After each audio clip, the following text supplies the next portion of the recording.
Shalom, saudara-saudari yang terkasih dalam Tuhan. Selamat datang di channel KNPR Indonesia. Puji syukur kepada Tuhan kita atas kasih dan penyertaan-Nya, sehingga kita kembali dipertemukan untuk bersama-sama mempelajari Parasyah Torah pada pekan ini. Bacaan Parasyah kita minggu ini bagian 48 Parasyat Shoftim, atau Hakim. Dengan tema, keadilan, keadilanlah yang harus kamu kejar. Bagian Ulangan pasal 16 ayat 20.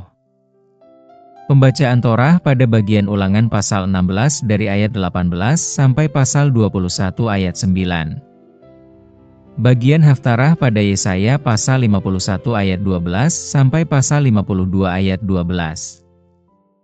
Dan Brit Chadasyah pada Yohanes pasal 1 ayat 19 sampai ayat 27. Dan Kisah Para Rasul pasal 3 ayat 22 dan 23. Kiranya melalui pembelajaran Parasyah Shoftim ini, kita semakin mengenal hati Tuhan, belajar hidup dalam ketaatan, dan senantiasa mengarahkan hati kepadanya sebagai satu-satunya sumber berkat, pengharapan, dan kehidupan. Mari kita membuka hati dan pikiran kita untuk menerima firman Tuhan yang hidup, agar hidup kita semakin dibentuk menurut kehendak-Nya. Selamat mengikuti pembelajaran Parasyah Shoftim.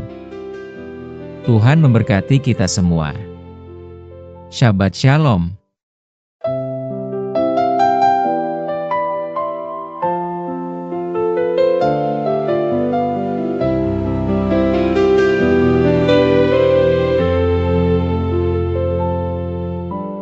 Diberkatilah Yahweh yang layak dipuja. Diberkatilah Yahweh yang layak dipuja sampai selama-lamanya. Diberkatilah Bapa Yahweh Elohim kami, Raja alam semesta, yang telah memilih kami dari antara bangsa-bangsa dan memberi kami Torah-Mu. Diberkatilah Bapa Yahweh, pemberi Torah. Amin.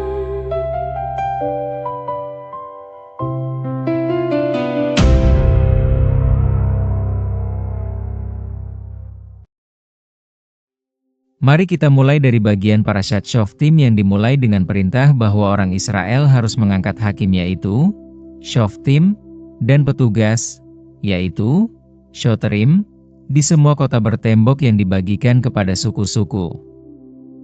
Sehingga keadilan akan ditegakkan di seluruh tanah perjanjian. Hakim-hakim ini tidak boleh bercela, tidak menunjukkan keberpihakan atau menerima suap atas nama orang kaya. Keadilan harus kamu kejar, agar kamu dapat hidup dan memiliki tanah yang diberikan Tuhan, Elohimmu, kepadamu.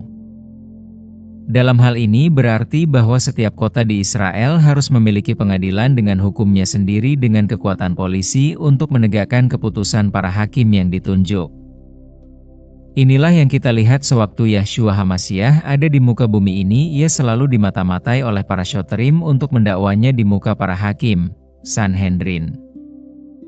Juga seperti Raf.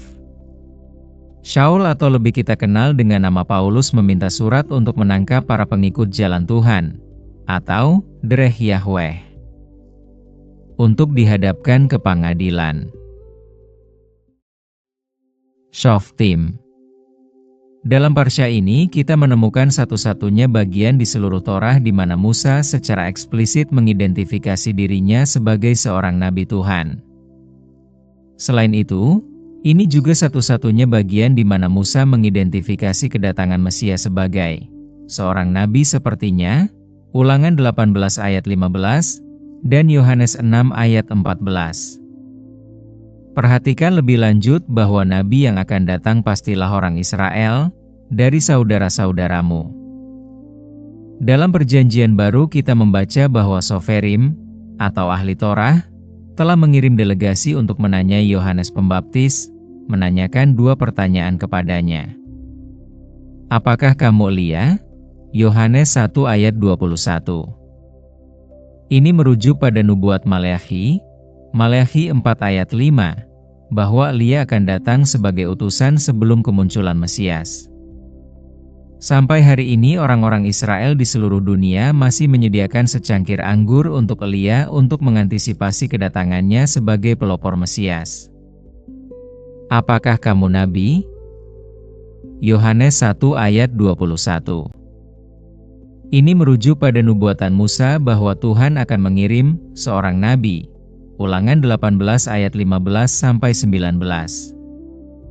Lebih lanjut kita membaca bahwa ketika Filipus bertemu Natanael, dia berkata, "Kami telah menemukan dia yang ditulis oleh Musa dalam hukum, dan juga para nabi, Yahshua min Nazaret ben Yosef, Yahshua dari Nazaret, anak Yusuf." Yohanes 1 ayat 45. Setelah Yahshua memberi makan 5.000 orang, orang-orang mulai bertanya apakah ini adalah nabi yang akan datang ke dunia. Yohanes 6 ayat 14. Petrus mengidentifikasi Yahshua sebagai nabi, Kisah Para Rasul 3 ayat 22 dan 23. Dan dalam permintaan maafnya di hadapan Sanhedrin, Stefanus sang martir menyatakan bahwa Yahshua adalah Mesias yang dijanjikan. Inilah Musa yang berkata kepada anak-anak Israel, "Tuhan Elohimmu akan membangkitkan untukmu seorang nabi. Dialah yang akan kamu dengar." Kisah Para Rasul 7 ayat 37 dan 38. Yahshua adalah nabi seperti Musa. Berdasarkan ayat-ayat kitab suci ini, berikut adalah 30 cara Yahshua min Nazaret ben Yosef benar-benar menyerupai Musa. Sama seperti ada 400 tahun keheningan sebelum Elohim mengirim Musa untuk membebaskan Israel dari perbudakannya kepada Fir'aun. Demikian juga ada 400 tahun keheningan sebelum Elohim mengirim putranya sendiri, Yahshua sang Mesias, untuk sepenuhnya membebaskan Israel dari perbudakan terhadap dosa dan kematian. Baik Musa maupun Yahshua diutus dari Elohim. Baik Musa maupun Yahshua adalah orang Israel. Keduanya memiliki orang tua Israel yang setia. Keduanya lahir di bawah kekuasaan asing. Keduanya diancam oleh raja-raja yang jahat. Baik Musa maupun Yahshua menghabiskan tahun-tahun awal mereka di Mesir, secara ajaib dilindungi dari mereka yang hendak merenggut nyawa mereka. Keduanya menolak kemungkinan menjadi penguasa di zaman ini. Musa dibesarkan sebagai anak dalam keluarga kerajaan dan bisa menikmati gaya hidup mewah sebagai penguasa yang berkuasa. Tetapi dia memilih yang berbeda. Setan menawarkan Yahshua kekuasaan atas kerajaan-kerajaan dunia ini. Tetapi menolak tawaran itu dan memilih untuk menderita dan mati demi bangsa Israel. Baik Musa maupun Yahshua diutus dari Gunung Elohim untuk membebaskan Israel. Musa dikirim dari Gunung Sinai di Midian, Arabia. Yahshua diutus dari Gunung Sion, rohani dari surga. Keduanya pada awalnya ditolak oleh orang Israel. Keduanya diterima oleh orang bukan Israel. Musa diterima oleh orang Midian, Yahshua oleh dunia. Keduanya dikritik oleh keluarga mereka. Keduanya mengenal Tuhan, panim el panim atau tatap muka. Elohim berbicara langsung kepada Musa dan Yahshua. Semua nabi lainnya menerima wahyu mereka melalui penglihatan atau mimpi. Keduanya adalah juru bicara Tuhan yang otoritatif. Keduanya adalah guru. Keduanya mengungkapkan nama Elohim. Keduanya setia kepada Elohim. Keduanya memberi orang roti dari surga dan melakukan berbagai mujizat. Keduanya ditunjuk sebagai penyelamat Israel. Musa sebagai pembebas Israel dari belenggu Fir'aun, dan Yahshua sebagai pembebas Israel dari belenggu setan. Keduanya adalah gembala Israel. Musa memimpin bangsa Israel melewati padang gurun, dan Yahshua memimpin para pengikutnya sebagai gembala yang baik. Keduanya adalah hamba Tuhan yang rendah hati. Keduanya berpuasa selama 40 hari di padang gurun. Keduanya adalah perantara dari suatu perjanjian darah. Musa dari perjanjian yang lebih tua, dan Yahshua dari perjanjian yang baru. Keduanya dipersembahkan untuk mati atas nama dosa manusia. Sama seperti Musa menetapkan pesah Tuhan pada tanggal 14 Nisan sebagai sarana di mana malaikat maut akan melewati orang-orang Israel yang percaya pada janji Tuhan mengenai darah anak domba. Demikian pula Yahshua menawarkan dirinya sebagai anak domba Elohim yang menghapus dosa dunia. Sama seperti Musa membawa kebangkitan anak-anak Israel saat mereka melewati Laut Merah. Jadi Yahshua menjadi buah sulung kebangkitan saat dia bangkit dari kematian. Sama seperti Torah diberikan kepada Israel 50 hari setelah Eksodus dari Mesir, pada Pentakosta atau Shavuot, demikian pula Yahshua mengirim Roh Kudus untuk membentuk kehilatnya 50 hari setelah kebangkitannya. Kedua wajah mereka bersinar dengan kemuliaan surga. Musa di Gunung Sinai, dan Yahshua di Gunung Transfigurasi. Seperti Musa mengangkat ular tembaga di padang gurun untuk menyembuhkan umatnya. Jadi Yahshua ditinggikan di kayu salib untuk menyembuhkan semua orang percaya dari dosa mereka. Sebagaimana Musa menaklukkan musuh besar Israel, orang Amalek dengan tangannya yang terangkat, demikian pula Yahshua menaklukkan musuh utama kita dari dosa dan kematian dengan mengangkat tangannya di kayu salib. Seperti Musa mengirim 12 mata-mata untuk menjelajahi Kanaan, demikian pula Yahshua mengirim 12 rasul untuk mencapai dunia. Dan seperti Musa menunjuk 70 penguasa atas Israel, maka Yahshua mengurapi 70 murid untuk mengajar bangsa-bangsa. Jadi bagaimana Yahshua seorang nabi seperti Musa? Seperti Musa, dia adalah seorang Israel, pemimpin, nabi, pemberi hukum, juru selamat, guru, imam, yang diurapi, perantara antara Tuhan dan manusia. Mengucapkan firman Tuhan, dia menawarkan dirinya untuk mati bagi dosa-dosa orang-orang. Hakim di gerbang. Musa memerintahkan orang Israel untuk menegakkan hukum teokratis di setiap kota Israel di tanah perjanjian. Shofetim, hakim, harus diangkat di setiap kota untuk memutuskan kasus-kasus pertikaian sipil dan agama. Para hakim ini harus bertindak dengan mishpat, atau keadilan, dan tzedakah atau kebenaran dan sepenuhnya tidak memihak dalam temuan mereka. Selain itu, Shofetim diberi kekuasaan eksekutif, sehingga mereka mengarahkan penegakan masalah peradilan atau melalui layanan Shotrim. Ide Shofetim berasal dari saran Yitro untuk menunjuk hierarki Sarim atau para pemimpin, atas orang-orang sewaktu keluarnya umat Israel dari Mesir. Antara lain, ini berarti bahwa setiap kota di Israel harus memiliki Beit Din, rumah penghakiman, untuk mengadili orang yang kedapatan bersalah oleh para Shotrim, para pencari kesalahan. Di kota-kota yang lebih kecil, seorang Beit Din harus memiliki tidak kurang 3 hakim untuk membuat keputusan yang mengikat. Di kota-kota besar 23 diperlukan. Kemudian di Yerusalem, ada Sanhedrin terdiri dari 70 Shofetim atau hakim dan seorang nasi atau pemimpin, membentuk Mahkamah Agung. Para Sanhedrin ini disamakan dengan 70 Zekanim atau penatua, yang makan makanan penegasan perjanjian di Sinai dengan Musa. Di kota-kota berdinding kuno, gerbang kota Saar, adalah tempat paling banyak lalu lintas. Dan kehadiran Shofetim dan Shotrim yang terlihat di sana dimaksudkan untuk menunjukkan kepada sesama orang Israel bahwa kota itu adalah tempat yang sah dan menghormati Tuhan.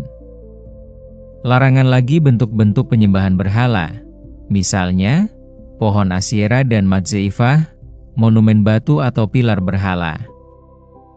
Dan larangan mempersembahkan hewan yang cacat kepada Tuhan mengikuti perintah-perintah ini untuk menegakkan keadilan di negeri ini. Penyembahan berhala atau avodah zarah harus dihukum mati dengan rajam atau sekilah, tetapi keyakinan harus ditegakkan berdasarkan kesaksian 2 atau lebih saksi, bukan hanya 1. Tangan saksi-saksi harus terlebih dahulu melawan dia untuk membunuh dia, dan setelah itu tangan seluruh rakyat. Jika Beit Din lokal menemukan kasus yang terlalu sulit untuk diputuskan, itu akan dirujuk ke otoritas yang lebih tinggi, yaitu pengadilan tertinggi para imam, yang keputusannya dianggap final. Pengadilan dan hakim dengan ini diberi wewenang untuk menafsirkan dan memutuskan semua masalah hukum akan kasus Taurat, halakah. Mengangkat raja. Musa melihat sebelumnya bahwa akan tiba waktunya ketika orang-orang menginginkan seorang raja untuk memerintah mereka, seperti halnya bangsa-bangsa lain.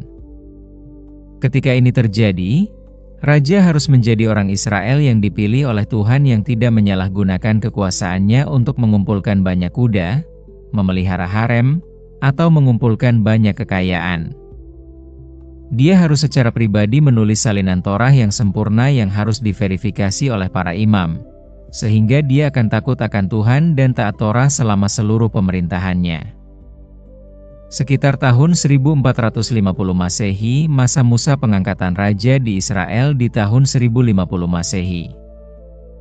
Dalam hubungan ini, Musa kemudian meningkatkan kenabian dan berbicara tentang Mesias yang akan datang, Meleh Israel, atau Raja Israel, yang benar dan sah. Nubuatan Musa tentang Mesias. Tuhan, Elohimmu, akan membangkitkan bagimu seorang nabi seperti aku dari antara kamu. Dari saudara-saudaramu, kepada dialah kamu harus mendengarkan. Ulangan 18 ayat 15. Parasyah, lanjutan.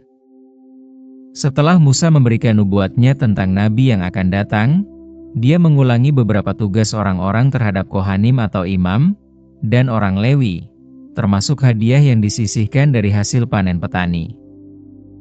Guntingan dan pemotongan ternak atau terumah, larangan terhadap berbagai bentuk sihir dan tahayul, kewajiban untuk menaati nabi, dan persyaratan untuk menyisihkan kota perlindungan bagi seseorang yang membunuh tanpa sengaja. Selain itu, banyak aturan perang yang diberikan, termasuk larangan terhadap perusakan yang tidak disengaja terhadap sesuatu yang berharga, yaitu bal tashchid. Sebagaimana dicontohkan oleh undang-undang yang melarang menebang pohon buah-buahan saat melakukan pengepungan. Bagian ini diakhiri dengan hukum Eglah Arufah, prosedur khusus yang harus diikuti ketika seseorang dibunuh oleh seorang pembunuh tak dikenal dan mayatnya ditemukan di ladang. Dalam kasus seperti itu, tanggung jawab atas pembunuhan ada di kota terdekat dengan lokasi pembunuhan. Dalam upacara penebusan dosa, para pemimpin kota harus menyembelih seekor sapi muda, mencuci tangan mereka di hadapan imam, dan berdoa memohon pengampunan. Haftarah. Haftarah untuk Shoftim disebut keempat dari Haftarot penghiburan, menawarkan dorongan kepada Israel bahkan dalam menghadapi pengasingan. Akulah yang menghibur kamu. Siapakah kamu sehingga kamu takut? Akan manusia yang akan mati, anak manusia yang dijadikan seperti rumput. Dan telah melupakan Tuhan, penciptamu, yang membentangkan langit dan meletakkan dasar bumi. Betapa indahnya kaki di atas gunung-gunung yang membawa kabar baik, yang memberitakan perdamaian, yang membawa kabar baik kebahagiaan, yang mengumumkan keselamatan, yang berkata kepada Sion, Elohimmu memerintah. Setelah kesengsaraan besar, Israel akhirnya akan menerima Masyiach Yahshua, dan keselamatan Israel akan terbukti ke seluruh dunia.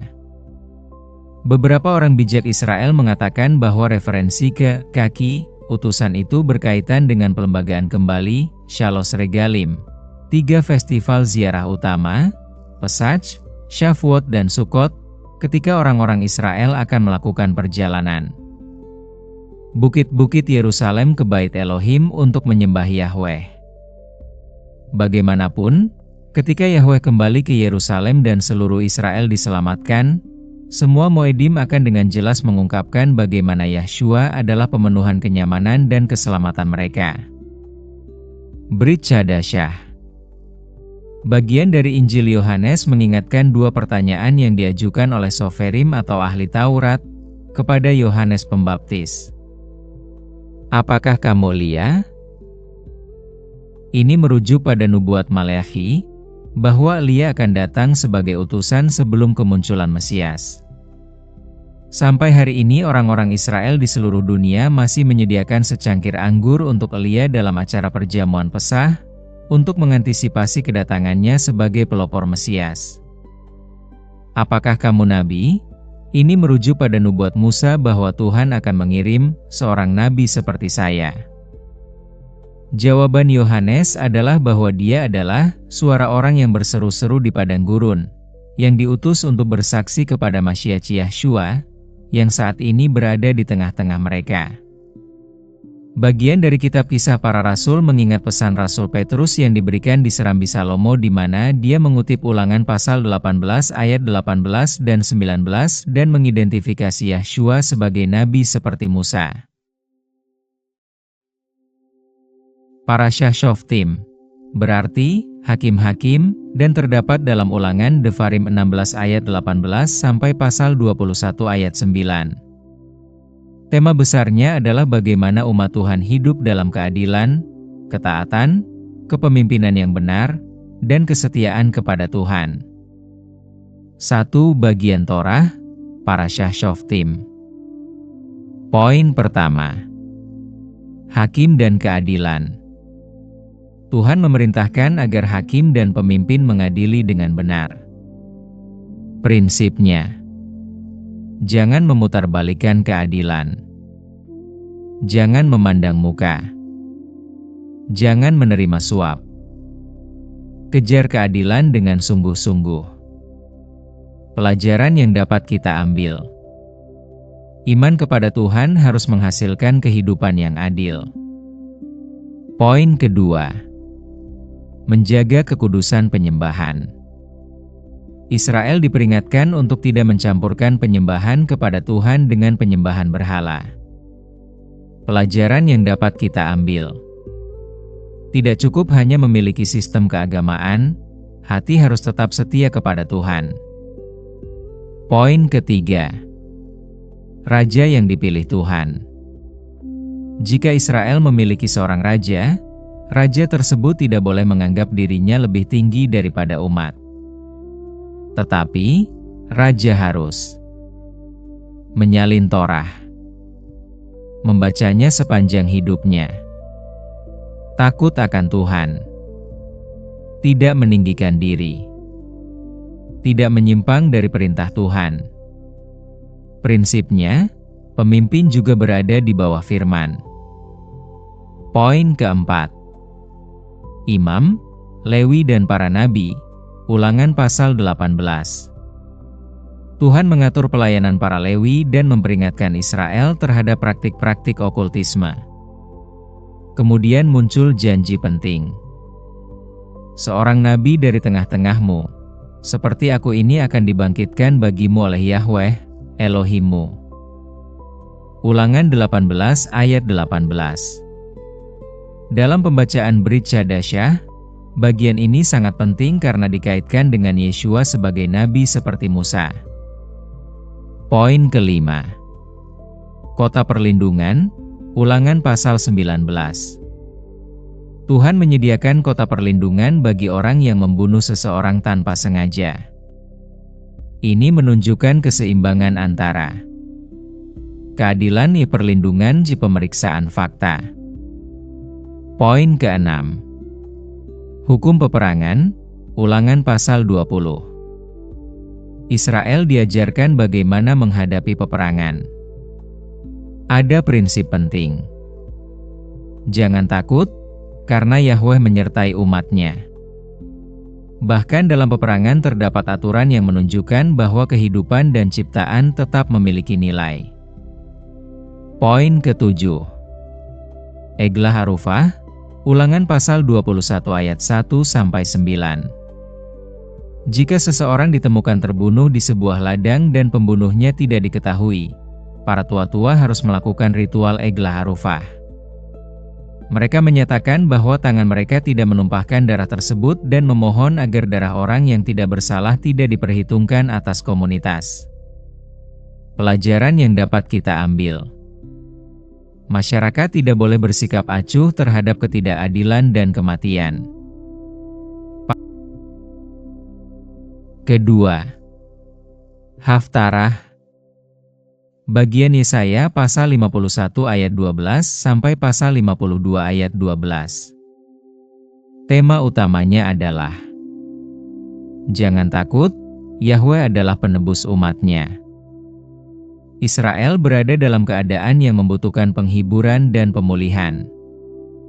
Tuhan berkata, Akulah dia yang menghibur kamu. Hubungannya dengan Shoftim. 1. Keadilan. Dalam Parasyah Shoftim, Tuhan memerintahkan para hakim untuk menegakkan keadilan dan tidak memutarbalikkan hukum. Dalam Haftarah Yesaya, Tuhan sendiri dinyatakan sebagai sumber keadilan dan pembela umatnya. 2. Jangan takut. Shoftim mengajarkan bahwa Israel tidak boleh takut ketika menghadapi peperangan, karena Tuhan menyertai mereka. Yesaya melanjutkan pesan ini dengan mengingatkan umat agar tidak takut kepada manusia, melainkan percaya kepada Tuhan. 3. Pemimpin harus tunduk kepada firman. Seorang raja Israel tidak boleh meninggikan dirinya di atas rakyat. Ia harus menulis dan membaca Torah sepanjang hidupnya supaya hatinya tetap takut akan Tuhan. Dalam Haftarah, perhatian kembali diarahkan kepada Tuhan sebagai Raja dan penebus umatnya. 4. Hidup dalam kekudusan. Shoftim memperingatkan Israel agar tidak mengikuti penyembahan berhala dan praktik-praktik bangsa lain. Yesaya menyerukan agar umat bangun, meninggalkan keadaan lama, dan hidup sebagai umat yang telah ditebus Tuhan. 5. Elohim berjalan di depan umatnya. Dalam Shoftim, Israel diajarkan untuk percaya bahwa Tuhan menyertai mereka, termasuk dalam menghadapi peperangan. Dalam Yesaya 52, umat digambarkan keluar dengan keyakinan karena Tuhan berjalan di depan mereka dan menjadi pelindung mereka. Pesan Haftarah. Jangan membiarkan ketakutan kepada manusia mengalahkan kepercayaan kepada Tuhan. Hubungannya dengan Brit Chadasyah. Benang merah ini kemudian mengarah kepada Yeshua. Ulangan pasal 18 ayat 18 berbicara tentang seorang nabi seperti Musa yang akan dibangkitkan Tuhan. Dalam Kisah Para Rasul 3 ayat 22 dan 23, Petrus mengutip bagian tersebut dan menerapkannya kepada Yeshua. Jadi, alurnya dapat dipahami seperti ini. Shoftim mengajarkan umat untuk hidup dalam keadilan dan ketaatan kepada Tuhan. Yesaya memberikan penghiburan dan pengharapan bahwa Tuhan adalah penebus umatnya. Brit Chadasyah menunjukkan penggenapan janji tentang nabi seperti Musa dalam diri Yeshua.